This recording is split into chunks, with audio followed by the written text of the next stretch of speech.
Pardon me? Resuming debate. St. Paul's. Thank you, Mr. Speaker.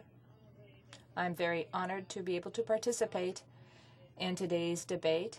This is an important issue. That the House agree that suicide is more than a personal tragedy, but is also a serious public health issue, and that the House urged the government to work cooperatively with the provinces, territories, representative organizations, First Nations, Inuit and Métis people, and other stakeholders to establish and fund a national suicide prevention strategy which, among other measures, would provide a comprehensive and evidence-driven approach to deal with this terrible loss of life. When our leader suggested this topic, that it has put in motion a week of reflection, a week of memories and regrets, tumbling back, I think, into every one of us who was worried what we would say today. I said to the leader this morning, there are certain stories that you can't tell because you wouldn't be able to get through them. The impotence that one feels as a friend, as a family physician, is immeasurable. The line of what could I have done is, did I do all I could, just kept coming back and reverberating into what we know is largely a preventable occurrence, and that what can we do as a society, as a family, as communities to make this preventable tragedy as small as it possibly can. I remember having to go to the morgue and open a drawer and recognize a patient of mine that had jumped off her balcony, previously homeless, when her birth mother came to find her and she felt not worthy. I remember a CEO of an arts organization who was on her way to the AGM to explain that there wasn't money and they might have to shut down, and that she jumped in the subway on the way there. I remember one of my best friends, this prominent lawyer at Blake Castles, who I spent the whole summer trying to talk to and keep alive. Prominent lawyer, great job, great relationship, but those sirens that she described, calling her to rock, to just see over the other side, that she just eventually couldn't hold back and hung herself in her basement. It is often a reactive depression to losing a job or losing a relationship, or as we've sometimes seen, somebody in trouble with the law that is afraid that people will now find out.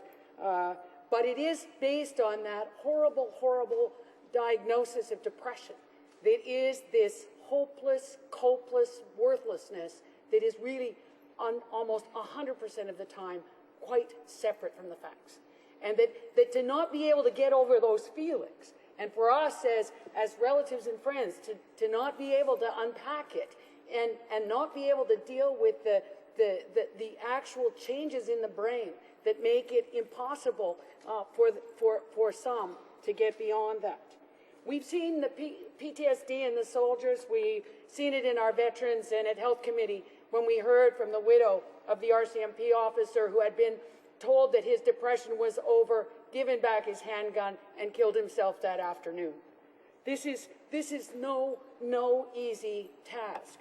And as the member from Cape Breton-Canso mentioned, that even in our most revered hockey players, and Mr. Speaker, I have a jersey of Jordan Tootoo in my office when he was at the Brandon Wheat Kings.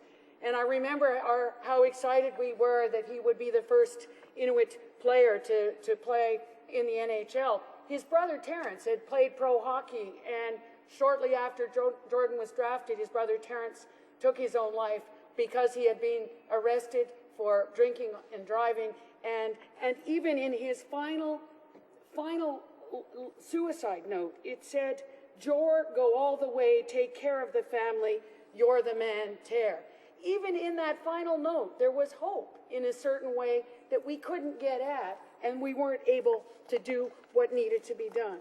So in the article in La Presse that our leader wrote, he reminded us, aujourd'hui, today, many Canadians will take their lives. We have a suicide rate that is 3 times higher than that of the United States, particularly amongst Aboriginal Canadians. a little presentation I had to do that was entitled, "What Could I Have Done?" And the first slide was a quote from a youth at the Royal Commission on Aboriginal Peoples, where he said he was strung between two cultures and psychologically at home in neither. It is amazing that the stats in our Aboriginal people are so high, and that the stats in our Inuit people at 11 times greater than Canada at risk. I remember Bill Mussel from the Native Mental Health Association explaining to me the importance of a secure and personal cultural identity, and how that actually is what builds self-esteem and resilience, and is actually able to see that they have the resilience to be able to handle things when bad things happen to good people. Some people aren't able to handle when good people, bad things happen. Some people, it just takes them down. And as Bill Mussel said in his article in CAMH, that there's been fine work at the RCAP and the Standing Senate Committee. But as he says, that the Royal Commission, good health is the outcome of living actively, productively, and safely, with reasonable control over the forces affecting everyday life, with the means to nourish body and soul in harmony with one's neighbors and oneself, and a hope for the future of one's children and one's land.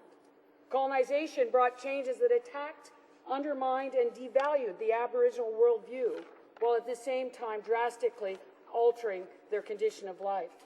Colonization brought negative, extreme, and rapid changes to Aboriginal life, while denying the validity of the tools traditionally used by First Nations to cope with change. We have evidence, Mr. Speaker, and we know what works and what doesn't work. We are calling in a strategy in this House to have the audacity to fund what works and not be funding the things that just make us feel better, but do nothing to change the outcomes. Michael Chandler's unbelievable work at the University of British Columbia shows that the presence of self-government and land claims and the community-based education systems, health services, police and fire services, cultural facilities, and getting back to doing their ceremonies, women in government, and child protection services, that community by community, those that have been able to get all of those things done can watch their youth suicide rate drop to virtually zero. His conclusion in his paper in Horizons said, taken together, this extended program of research strongly supports two major conclusions. First, that the generic claims about youth suicide for the whole of any Aboriginal world are at best actuarial fictions that obscure critical community by community differences in the frequency of the deaths. And secondly, that individual and cultural continuity are strongly linked in insulating their youth against the risks of suicide. We want, Mr. Speaker, a real strategy. That means what, by when, and how. We want it based in evidence, and we want it funded properly. It means there has to be an ability to use the research, the knowledge translation into effective policies, the political will into effective programs and practices, and then ongoing applied research that takes us back to better research that can really identify best practices and be able to then have the nerve to put them in place. In the health goals for Canada, that all health ministers approved in the fall of 2005, belonging and engagement was a very important one. And this government is yet to develop the indicators and targets such that each and every person has the dignity, a sense of belonging, and contributes to supportive families, friendships, and diverse communities. And that we would keep learning throughout our lives, through formal and informal education, relationships with others, and the land. We participate and influence the decisions that affect our personal and collective health and well-being. As Nellie Cornway said in 1975 in Speaking Together, paternalism has been a total failure. We must work with our Aboriginal communities, First Nations, Inuit, and Métis together to develop a real plan that will really address this in the number to deal with this national tragedy. Thank you. Questions and comments? Questions et commentaires. L'honorable député. The Honourable Member for Louisville. Thank you, Mr. Speaker. I'd like to thank my colleague for her speech.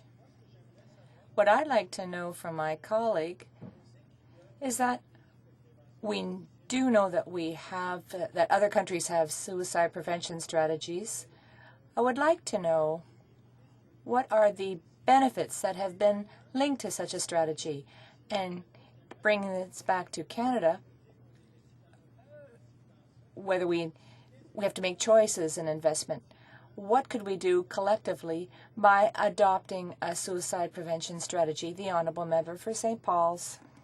Steve, Thank you. I think there are already strategies that have been adopted by other organizations that show the complexity of a real national strategy. We have to work in partnership with provinces and Aboriginal groups. plan, you go nowhere. And these little programs all over the place are interesting, but they've got to be measured and they've got to be applied in a national strategy.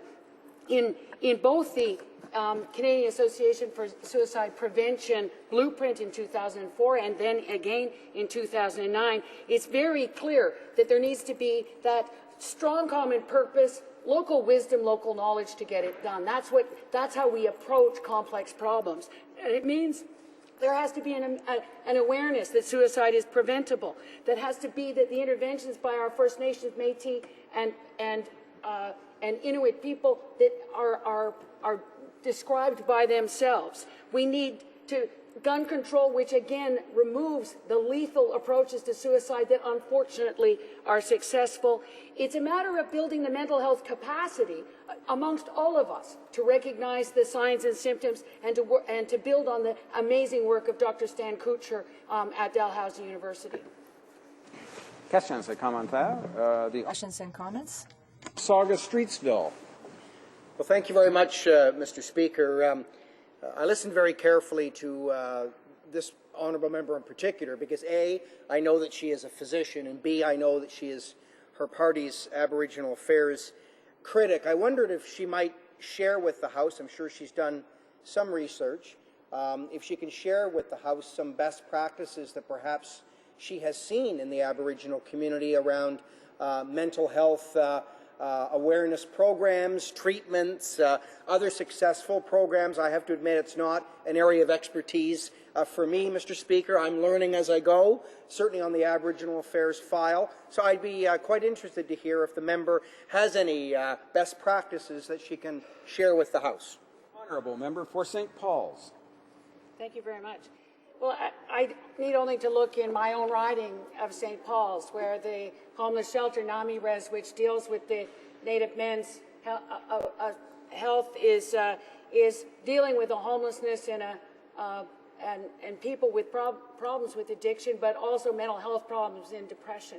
What has been the absolute essential ingredient to that is they get back in touch with their culture, that they get back in touch with their heritage and their attachment to the land, and are able to once again feel that they have this secure personal and cultural identity that allows them the self-esteem to live in dignity. And it is remarkable, and I'm so proud of them because so many of the people who've gone on to university, gone on to become social workers, were once clients in that organization. And I think that it's the same with the communities that are getting back to their seasonal ceremonies and being able to use their council fire and their sweat lodges and be able to understand that those ways that were healing before are very valid, if not more valid now. Reprise de débat.